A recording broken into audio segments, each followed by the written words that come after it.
Hello and welcome, dear listener. Tonight, I invite you to drift back in time with me to the winter of 1873 in the heart of Victorian England. Outside, the streets are hushed beneath a blanket of snow, and the soft glow of gas lamps spills onto the cobblestones. We will walk together through this Christmas day as it was for the poorest children. Simple, humble, yet full of quiet joy. So settle in, feel the warmth of the fire, and let the world of long ago gently carry you toward rest. Snow had fallen silently through the night, each flake drifting down like a soft whisper from the heavens, settling gently upon the rooftops and cobblestones of the great city. London, on that particular Christmas morning of 1873, awoke beneath a pale winter light, a sky of muted gray stretching above like the inside of a seashell.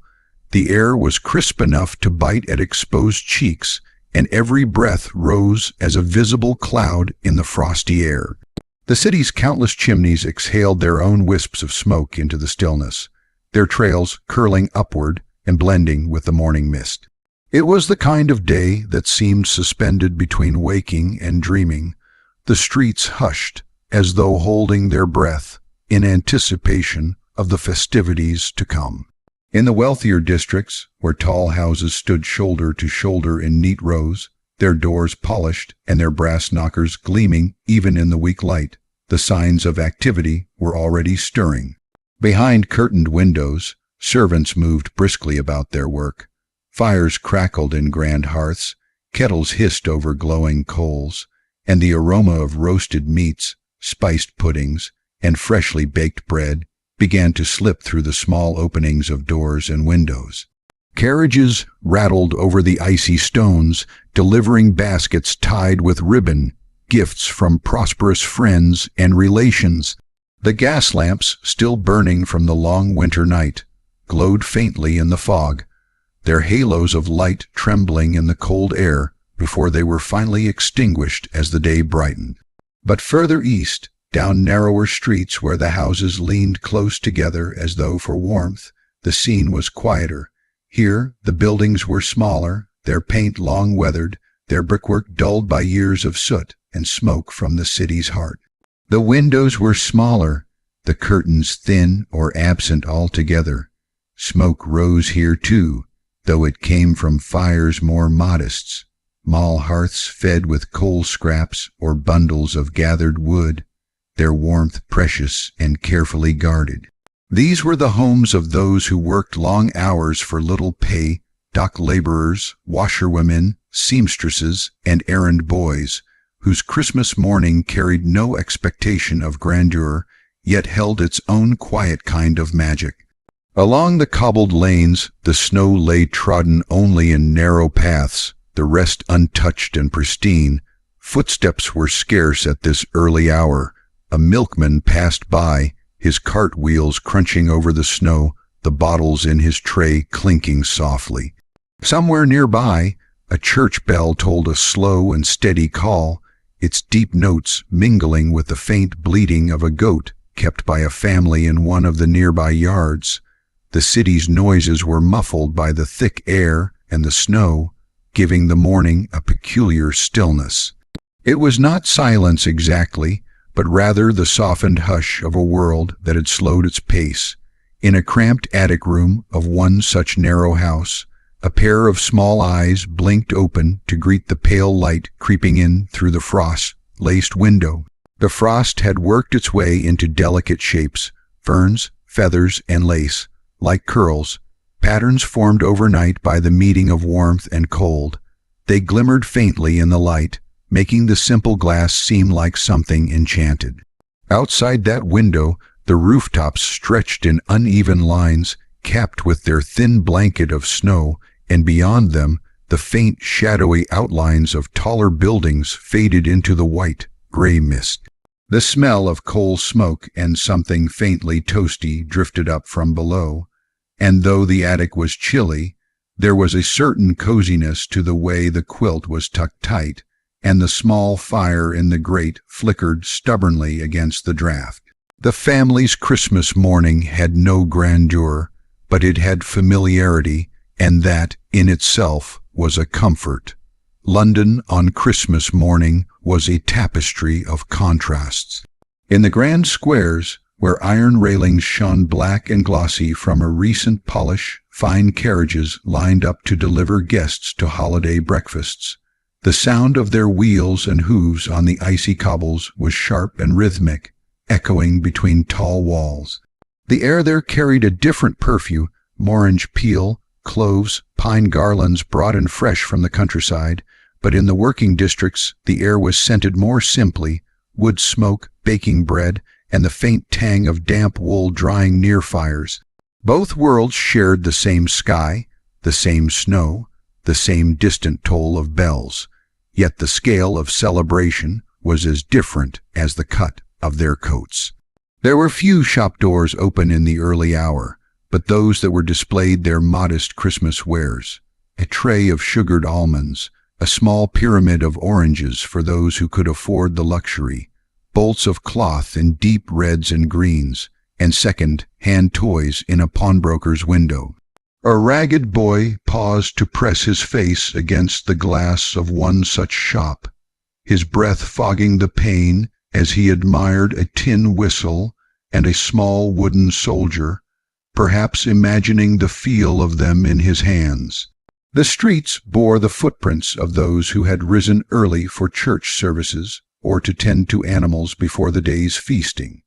Here and there, an elderly neighbor shuffled along, balancing a bundle wrapped in cloth, perhaps a pudding baked in advance for a family gathering.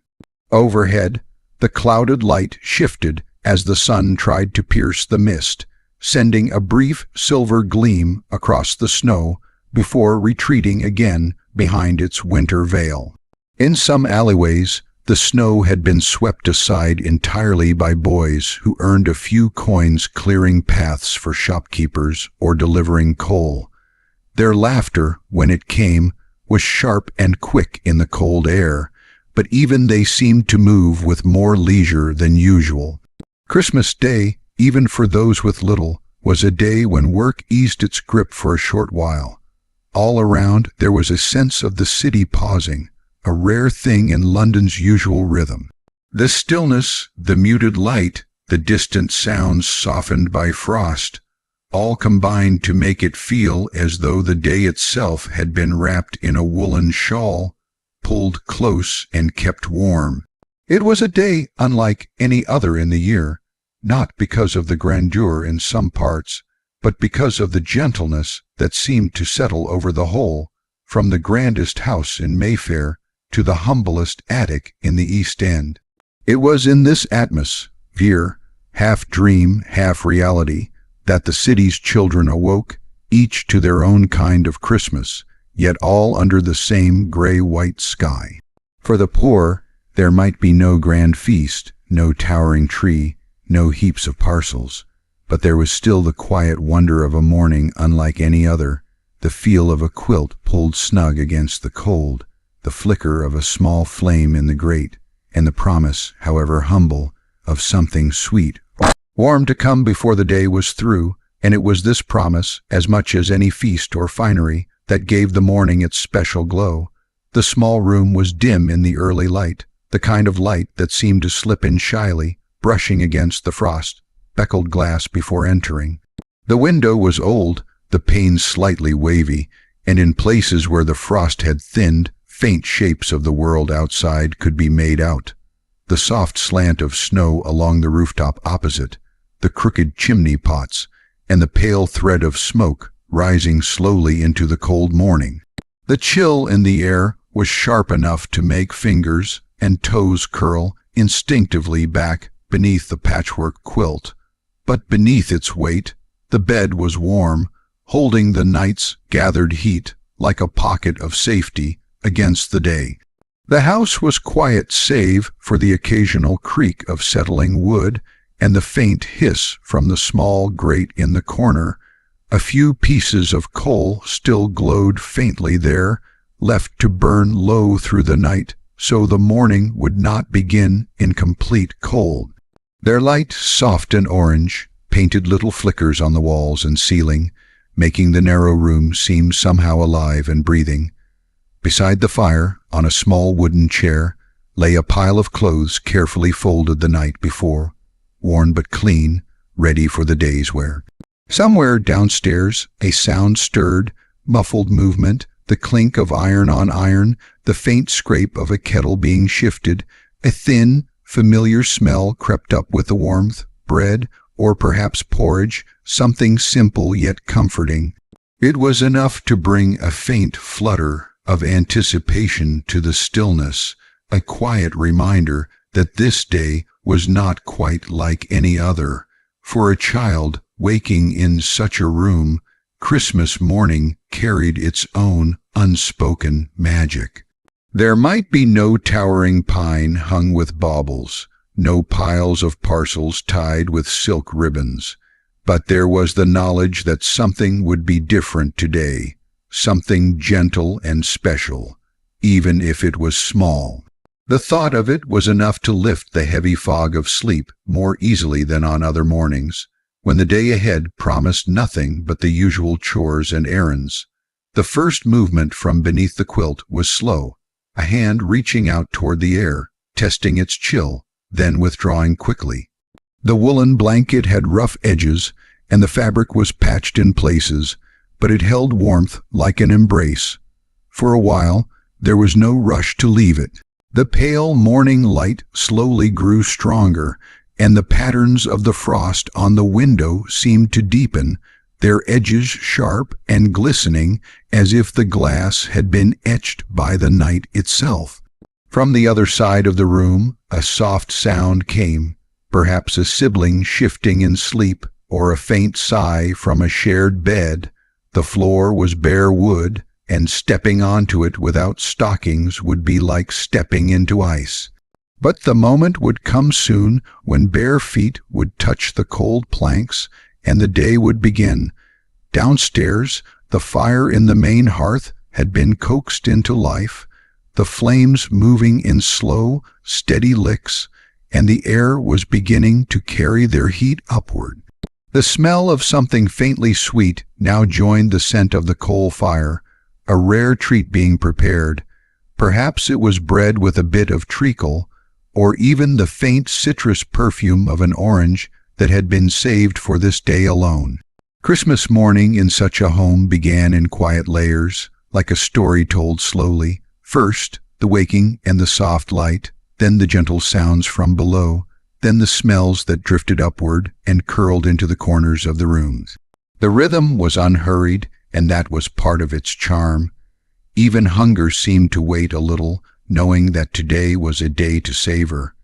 In the streets beyond the narrow front door, the world was muffled. The snow, untouched in many places, lay like a smooth quilt over the cobblestones. No clatter of carts yet, no cries from market sellers, only the occasional sound of boots crunching through snow as someone passed on their way to early church or to deliver a small bundle to a neighbor.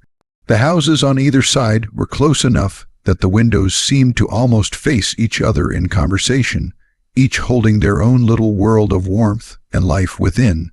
Back in the small room, the quilt was finally pushed back, and the air rushed in cold against skin. Breath hung in faint clouds with each exhale. The clothes on the chair were pulled on quickly, the fabric stiff from the night chill, but they soon warmed to the body's heat. A scarf knitted long ago was wound about the neck, not for going outside yet, but simply to keep the warmth close. Fingers were rubbed together until they tingled, then held toward the little fire until the coal glowed brighter under the encouragement.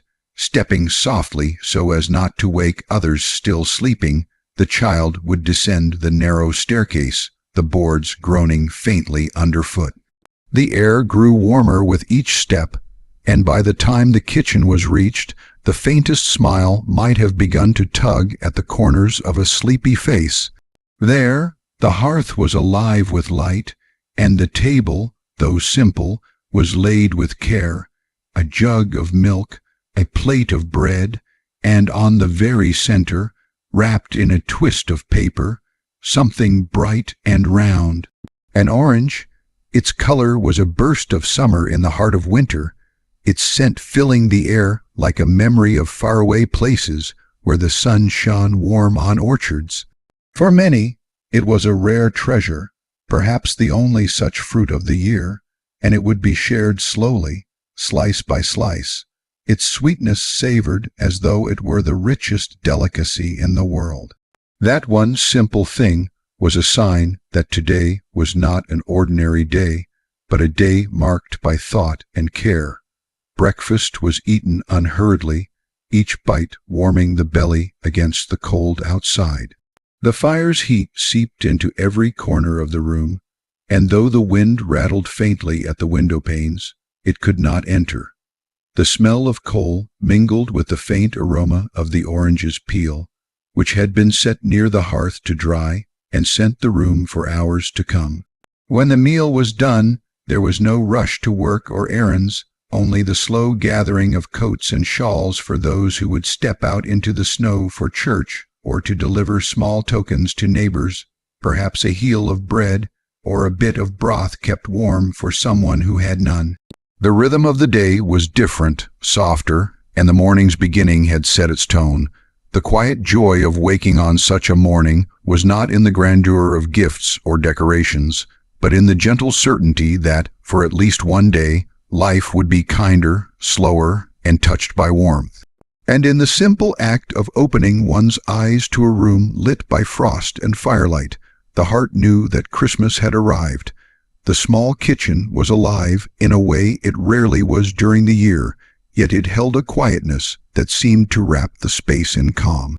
The coals in the hearth glowed a deep orange, and the flames moved slowly, licking the iron grate in lazy, deliberate waves, as though they too knew this was a morning to be savored rather than hurried. Shadows danced gently across the walls, and the room felt round with warmth, a soft pocket of life in the heart of winter's cold embrace. The air was thick with scent coal smoke. The faint tang of drying wool hung on a chair near the fire, and, most surprisingly, the bright perfume of something rare and precious, an orange, resting like a jewel on the scrubbed wooden table.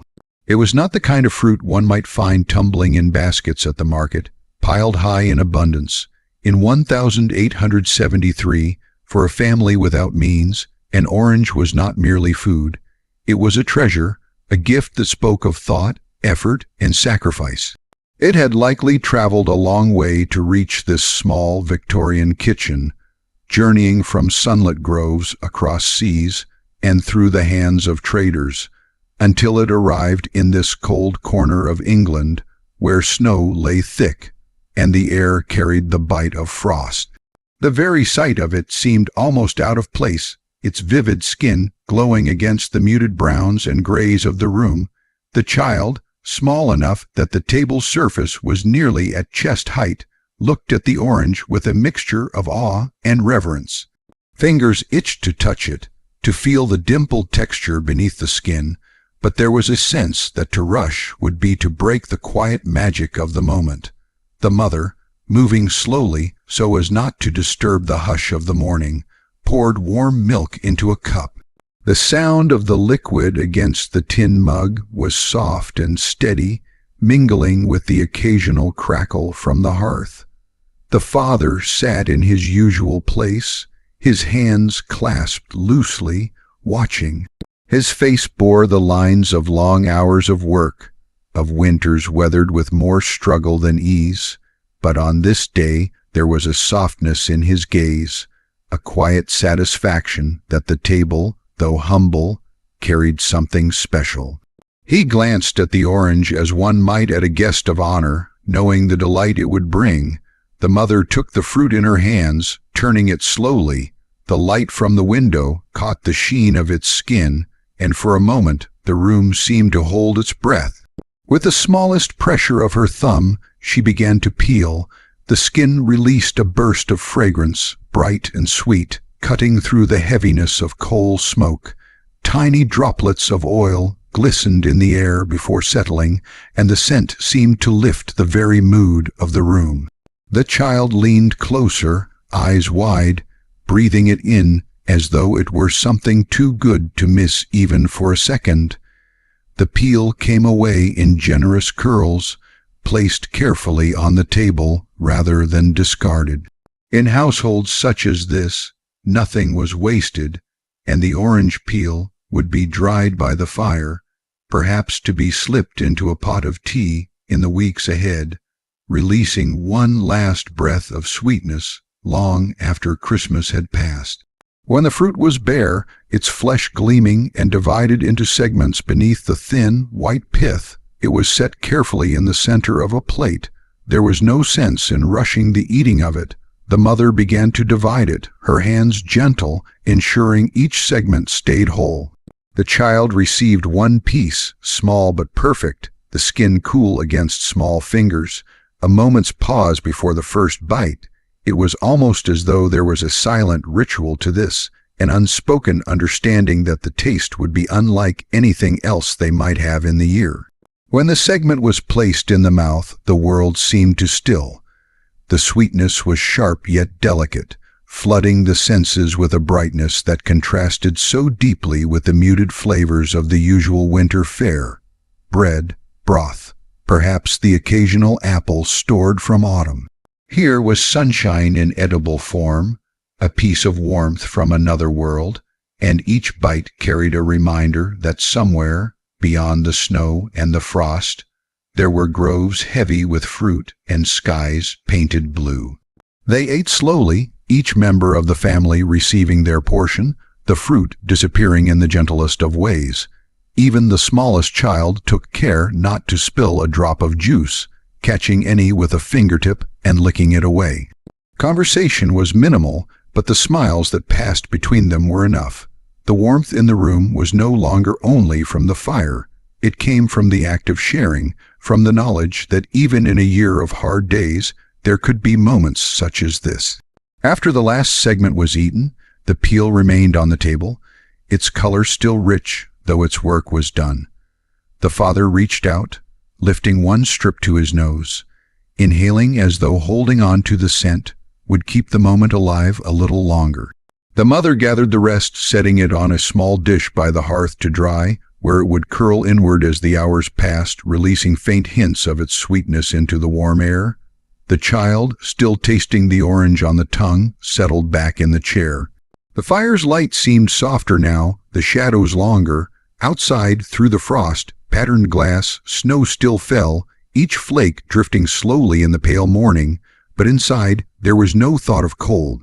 The memory of that bright fruit would linger for hours, perhaps even days, not only on the palate but in the heart. It was a memory made not from abundance, but from the rarity of the gift. That single orange had the power to make the morning feel rich, not because it was extravagant, but because it was enough to remind them all that joy did not need to be large to be lasting.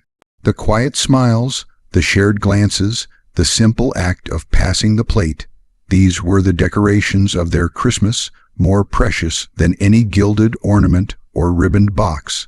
As the morning wore on, the kitchen settled back into its slower rhythm. The dishes from breakfast were washed in warm water drawn from the kettle, hands red from the heat but grateful for it. The father stoked the fire, adding another shovelful of coal, the flames leaping in response. The scent of the orange still lingered, threading through the air like a delicate ribbon, mingling with the smells of home. By the time they were ready to step outside for the short walk to church, the world felt different. The cold no longer seemed quite so biting, and the snow underfoot crunched in a satisfying way. There was a brightness in their steps, a kind of warmth that had little to do with the scarves and coats they wore. The memory of the orange went with them, carried quietly, a small ember of joy to be tucked away and drawn upon when needed. And later, when the day's light began to fade and the family returned home, stamping snow from their boots and shaking it from their sleeves, the peel by the fire had already begun to dry. It curled at the edges, its color deepening, and every so often it would release a faint sigh of citrus into the room, as though reminding them This was Christmas, not the kind seen in shop windows or spoken of in grand tales, but their own, simple, modest, yet full of meaning. The child, now drowsy from the long day, would remember it for years. The glow of the fire, the smell of coal and orange mingled together, the feel of that first bite against a winter-chilled tongue. It was not just a taste. It was a moment of warmth in the middle of a cold season, and that, perhaps, was the truest gift of all. The little street lay hushed under a soft quilt of snow, the sort of stillness that seems to make the air itself pause, as though time has decided to walk a little slower. Smoke curled lazily from a handful of chimneys, hanging in the pale winter light before fading into the muted gray sky. In the small row of weathered cottages, each doorway and window was touched by frost, the glass patterned with delicate designs nature had etched overnight. In one of these homes, light glowed warmly from behind thin curtains, hinting at life and warmth inside. Within, the kitchen was the heart of the house, though it was simple by any measure. The walls were darkened by years of coal smoke, the wooden beams above worn smooth by time. Against one wall stood a sturdy table, scarred with marks from countless meals prepared and eaten. Near the hearth, an iron kettle whispered faintly as it heated, sending occasional puffs of steam into the cool air of the room. The coals gave off a gentle heat, the kind that seeps slowly into your bones rather than rushing at you in a blaze. This was Christmas Day, and for this family, Christmas had never been about abundance. There were no grand feasts, no tall trees bedecked in tinsel and candles, no piles of wrapped gifts. But what they did have was treasured: warmth from the fire, each other's company, and one small, vivid marvel, a single orange. The orange had arrived a few days earlier, carried carefully home from the market as though it were made of glass. In 1873, for families like theirs, oranges were not everyday fare. They were costly, exotic, a taste of sunshine from far-off lands. They had traveled across seas from groves kissed by warmer suns, passed through busy ports and the hands of traders, their bright skins a promise of sweetness that most children could only dream of. To have one sitting in their kitchen on Christmas morning was nothing short of a marvel. It rested on a plate in the center of the table, its color like a small flame against the muted shades of the room. The child could hardly take their eyes from it, the way the dimpled surface caught the light, the faint sheen that hinted at the juiciness within. In a season where most things were plain and practical, this single piece of fruit seemed impossibly rich. The mother approached the table slowly, her hands working at the ties of her apron as she came to stand over the orange. There was no need to hurry. This was not a moment to be rushed. She reached down and picked it up, cradling it in both hands. The skin was cool to the touch, firm yet yielding slightly under gentle pressure. She held it up for a moment, turning it so the light from the small window could touch every curve, the brightness of it glowing softly in the winter's pale day. The child leaned forward, elbows nearly on the table, watching with a kind of reverent anticipation. They had waited all morning for this. Breakfast had been a modest affair, porridge with a small drizzle of treacle, and tea sweetened only faintly. But now came the part of the day that had been talked about in whispers for the past week. The mother set her thumb against the skin and began to peel. At once, the scent lifted into the air, a burst of citrus so fresh and bright, it seemed to sweep away the heaviness of winter in an instant. The fragrance wrapped around them, mingling with the smoky warmth of the hearth. The child closed their eyes for a moment, breathing it in as though it were a gift in itself. The peel came away in thick curls, each one held with care and set neatly aside on the table. In this home, nothing was wasted. Later, the peel would be dried on a plate by the fire, perhaps to flavor a cake or a pot of tea in weeks to come. Even the remnants of the fruit had a place. Their usefulness stretched beyond the brief moment of eating. Beneath the skin, the flesh of the orange gleamed pale gold and divided neatly into segments. It looked almost too perfect to disturb. The mother's fingers worked gently, separating each piece and placing it on a small plate. The juice clung to her fingertips, catching the light in tiny beads. The father, seated by the hearth, watched quietly, a faint smile softening the lines on his face. His worn hands rested loosely in his lap, but there was a light in his eyes that matched the warm glow of the fire. He understood what this meant for them. Not just the taste, but the memory it would leave, something bright in a year of otherwise muted days. When the plate was ready, the mother passed it first to the child. The segment was small enough to sit easily in their palm, its surface taut and glistening. For a moment they simply held it, letting the coolness seep into their skin, breathing in the scent. Then, with a kind of ceremony, they placed it in their mouth.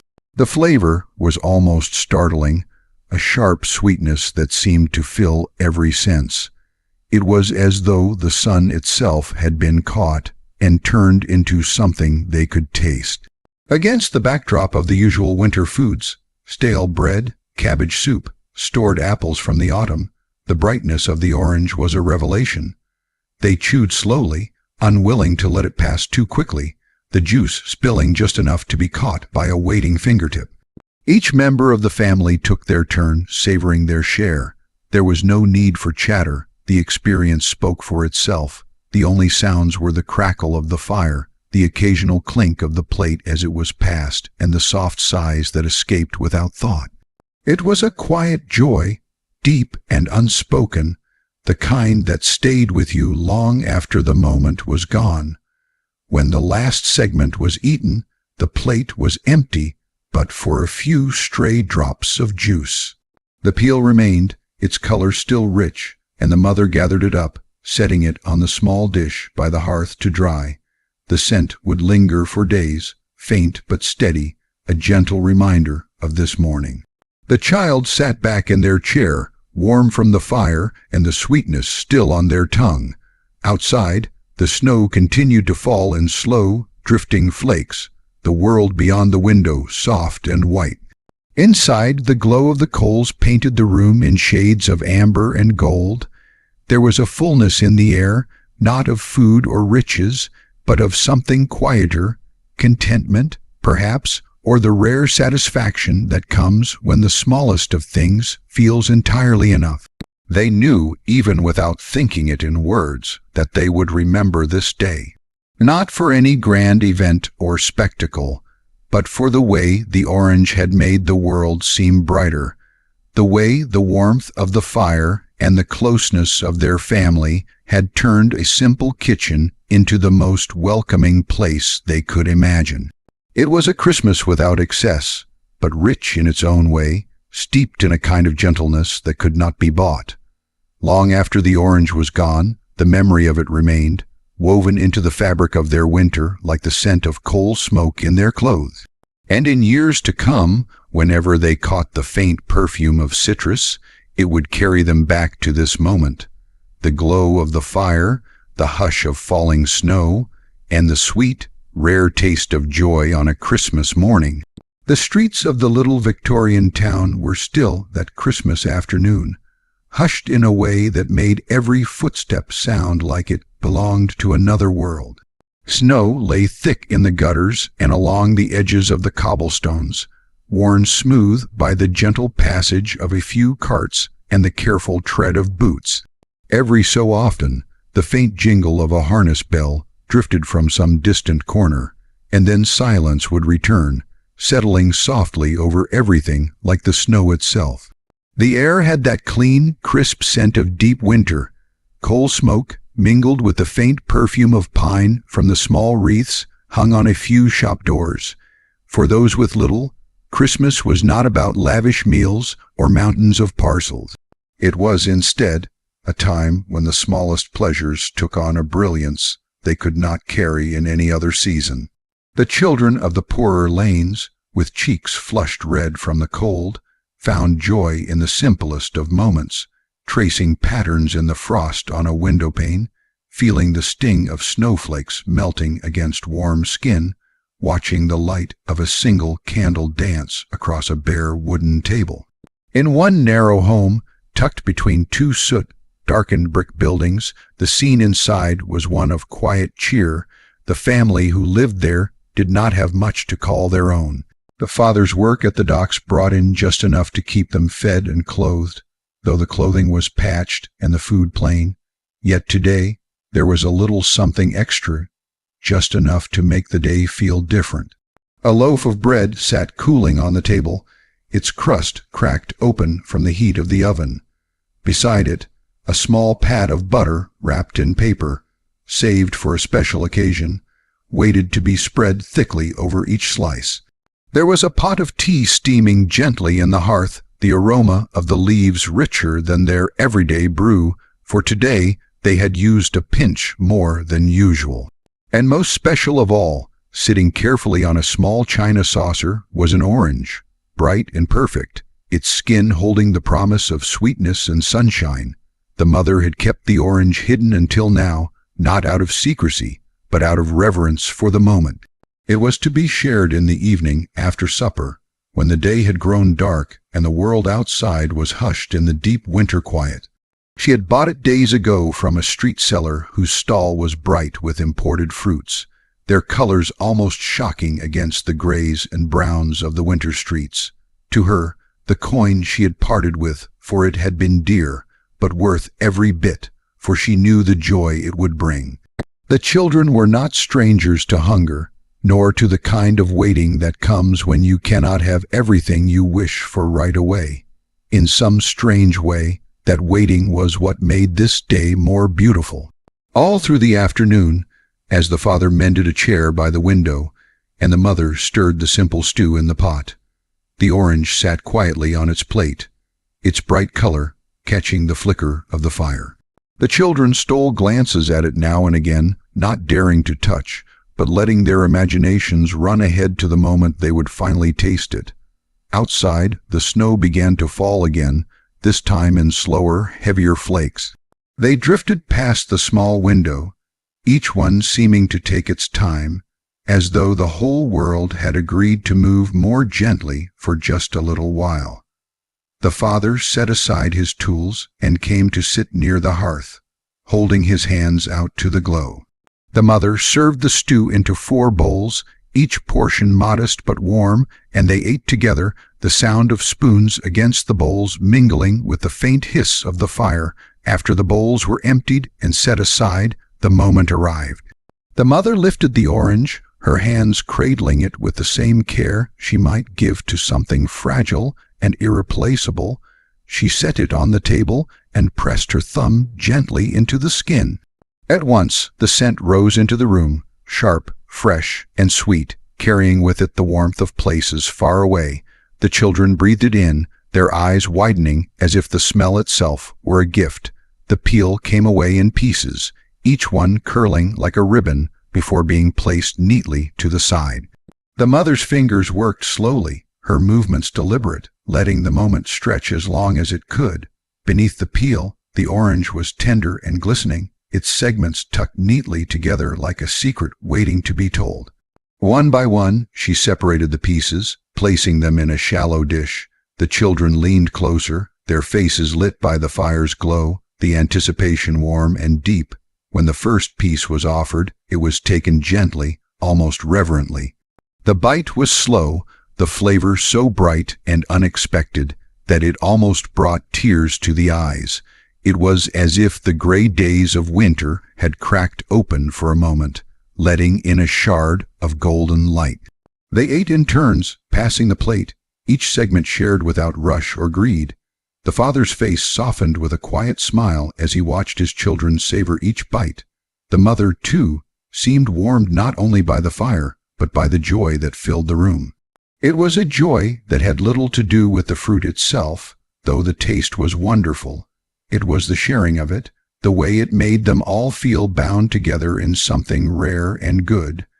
When the last piece was eaten, they did not speak for a while. The peel, still fragrant, was placed carefully on the mantelpiece to dry, where its scent would linger for days. The children sat back, the sweetness still on their tongues, the fire's heat in their bones. Outside, the snow kept falling, soft and steady, as though the whole world were wrapping itself in a blanket. Later, as they prepared for bed, there was no disappointment that the orange was gone. Instead, there was a quiet fullness that seemed to settle over them, a feeling that this had been enough, more than enough. In the dim glow of the single candle, the room looked warmer, the shadows softer. The memory of the orange would stay with them, not as a longing for more, but as a gentle reminder of how something small could be so deeply cherished. Long after the candle was blown out, the scent of citrus still hung faintly in the air, mixing with the smell of coal smoke and woolen blankets. And in the peaceful dark, with the snow falling outside, they drifted into sleep, knowing that this Christmas, though simple, had given them something they would carry far beyond the seas, a quiet joy, a shared sweetness, and the warmth of being together. The fire in the little hearth had burned low, the embers glowing with a soft, steady light that painted the walls in shades of amber and gold. Outside, the snow had thickened, falling in quiet sheets that seemed to muffle the whole world. Every sound, from the creak of the roof timbers to the faint clink of the kettle shifting on its hook, felt softened, as if the day itself were preparing to drift into slumber. The small room was warmer than it had been in days, the gentle heat wrapping itself around the family like an old, familiar blanket. The children sat close to the fire, their knees tucked beneath them, their eyes reflecting the glow of the flames. They had eaten their supper slowly, each mouthful a comfort against the winter's bite. And now they lingered in that happy drowsiness that comes when the body is fed and the heart is light. On the table, the remains of the day's small feast still sat, a crust of bread, a few crumbs scattered like snowflakes on the wood, and the curled remains of an orange peel, its scent filling the room with something bright and fresh. That orange had been the heart of the day, not because it was large or costly, but because it had been shared in the way that only something precious is shared.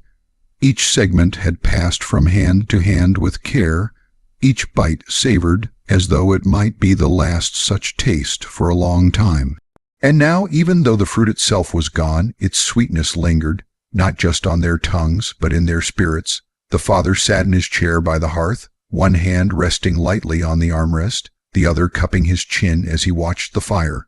His eyes were half closed, though not from sleep. Rather, it was the kind of gaze that drifts inward, turning over the quiet contentment of the moment.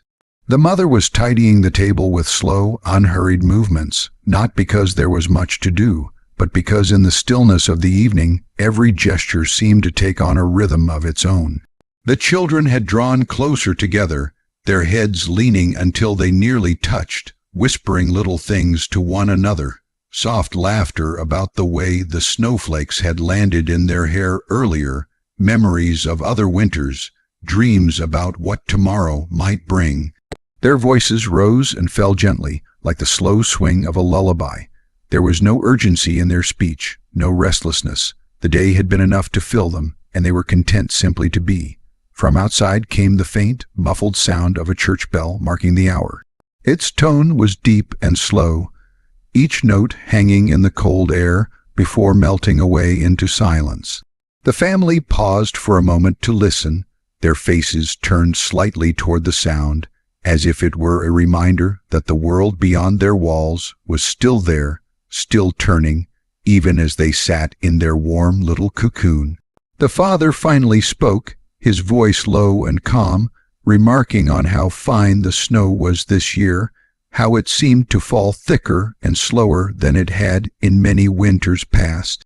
The mother agreed, her tone carrying the softness of someone speaking not just about the weather, but about the quiet beauty of the moment itself. The children listened, their eyes half, closed, letting the sound of their parents' voices wash over them like the crackle of the fire. The air in the room was filled with a gentle mix of scents, the lingering citrus from the orange, the faint tang of smoke from the hearth, and the earthy smell of the woolen blankets draped over the chairs. These were familiar smells, the kind that formed the backdrop of their lives, but tonight they felt richer, more comforting, as if the day's small joys had made everything shine a little brighter. After a while, the mother joined the children by the fire, settling down beside them with a sigh that was more contentment than fatigue. She drew a shawl around her shoulders and began to hum, a slow, lilting tune she had learned long ago, one that had no real words but carried the warmth of memory in every note. The children leaned into her, their eyes growing heavier with each pass of the melody. The father rose to place another small log on the fire, and as it caught, the flames rose higher, casting dancing shadows on the walls. The light flickered across the children's faces, catching in their lashes, making their closed eyes glow faintly as they drifted closer to sleep. The mother's hum softened until it was little more than a breath, and the only sounds left were the gentle pop of the fire and the whisper of snow at the window. In that small, dimly lit room, there was no sense of what they lacked. There was no thought of the grand Christmas feasts happening in the larger houses across town, or of the lavish gifts exchanged by those with more to spare. All that mattered was here, the warmth of the fire, the closeness of family, the memory of a sweet taste shared, and the peace that comes from knowing you are exactly where you need to be. Eventually, the father took the candle from the table and lit it, carrying its soft glow across the room to where the children would sleep.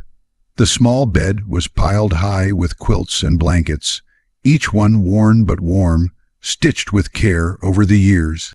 The children climbed in without protest, their bodies curling naturally toward one another, their hands finding familiar places to rest. The mother tucked the blankets around them, smoothing their hair back from their foreheads, pressing gentle kisses to their cheeks. The father stood in the doorway, the candlelight making his features softer, almost dreamlike.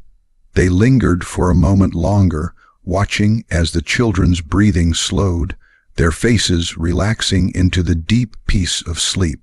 Back in the main room, the fire had begun to fade to a quiet bed of coals.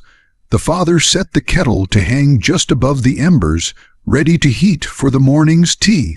The mother gathered the orange peel from the mantelpiece and placed it in a small bowl where its scent would greet them when they woke. There was no need for many words. The comfort of the evening lay in its silence. The snow continued to fall outside, each flake landing softly, quietly building a world of white that would greet them with fresh beauty in the morning. The town beyond was still, save for the occasional distant sound, a cartwheel creaking somewhere far off, the call of someone making their way home before night closed in fully. But here, inside, the world felt perfectly complete. And so, as the last of the fire's warmth wrapped itself around them and the candle burned low, the house settled into a deep, gentle stillness. It was the kind of stillness that seemed to sink into the walls, to soak into the very air, leaving behind a feeling that would linger long after the day was gone. It was the quiet joy of a Christmas well spent, not in riches or grandeur, but in the simple, unshakable warmth of being together, of sharing what little they had, and of knowing that, for this moment at least, it was more than enough. The little room was warm with the glow of the dying fire, its gentle embers painting the hearth in soft tones of orange and gold. Outside, the world was wrapped in a hush that only deep winter can bring. Snowflakes drifted lazily from the sky, settling on rooftops, fences, and the cobbled lane beyond the cottage door. The day's light had long since faded into evening, but inside there was a quiet that was deeper than silence, a contentment that filled every corner. The children had already been tucked into their bed, the quilts pulled high beneath their chins, their bodies curled toward one another for warmth. Their breaths came slow and even, the kind of deep, steady breathing that told of dreams already beginning to unfurl in their minds. The faintest smile played at the corners of their mouths, as though they carried the sweetness of the day into their sleep. On the small table near the window sat the remains of the Christmas orange, its peel curled into little spirals, catching the last bits of lamplight. Though it was gone, its fragrance lingered in the air, mingling with the faint scent of wood smoke. That fragrance seemed to wrap itself around the room, comforting and bright, like the memory of a summer day hidden in the middle of winter. The father sat for a while longer in his chair by the fire, his hands resting in his lap. The flicker of the flames reflected in his eyes, and though he was tired from the day's work, there was a softness to his expression. He thought of the way the children's faces had lit up when the orange was brought out, how carefully they had held each segment as though it were a treasure. He thought of their laughter, of the way they had leaned close to each other while eating, as if the joy of the fruit was somehow sweeter when shared. The mother moved quietly about the room, her footsteps light on the worn floorboards. She placed the last of the dishes neatly away, folding the cloth that had covered the table. Every movement was unhurried, as though the night itself encouraged slowness. When she was finished, she came to sit beside her husband, her hands folded in her lap, her gaze turned toward the embers. For a long moment neither of them spoke. Words were not needed. The silence between them was full enough. Outside, the wind shifted, carrying with it the faintest sound of carolers in the distance. The voices were soft, barely reaching the cottage, but the melody was clear, a hymn they both knew from their own childhoods. They listened without moving, letting the tune drift in and out with the wind, like a memory brushing gently against the edges of the present. The lamplight flickered as the oil burned lower. The father reached over and turned down the wick until the flame dimmed, leaving the room in the soft, shifting glow of the fire. In that light, the edges of the room blurred, and the world seemed to shrink to just this one space, this single room, this fire, this night. The snow outside thickened, the flakes now larger and slower, falling like feathers from some unseen hand. If one stood at the window, the street beyond would appear like a painting, hushed still and edged with the faint golden glow from the occasional lamp. But neither the mother nor the father moved to look. The warmth of the fire, the weight of the day, and the peace of knowing their children were safe kept them anchored where they were. The kettle gave a soft hiss as the last of its heat escaped. The mother poured 2 cups of tea, the steam curling up into the air in slow, lazy spirals. They drank without hurry, each sip warming them from the inside out. The tea wasn't sweetened, sugar was a rarity, but the simple heat of it was comfort enough. They set the cups aside when finished, and the faint clink of porcelain was the only sound for a while. In the quiet, the father spoke at last, his voice low so as not to wake the children. He said that this had been a good Christmas, not because of what they had, but because of what they had shared. The mother nodded, her eyes soft in the firelight, and agreed. She said that sometimes it was the smallest things that stayed in the heart the longest. The father smiled faintly, knowing she was right. They let the conversation drift away, each retreating into their own quiet thoughts. The fire began to burn lower still, the embers glowing with a steady light that promised warmth for just a little while longer. The shadows in the room grew deeper, but they did not feel empty. Rather, they seemed to fold gently around the family, holding them in a kind of embrace. After some time, the father rose and placed the fire guard in front of the hearth. He moved slowly, careful not to let the grate creak too loudly.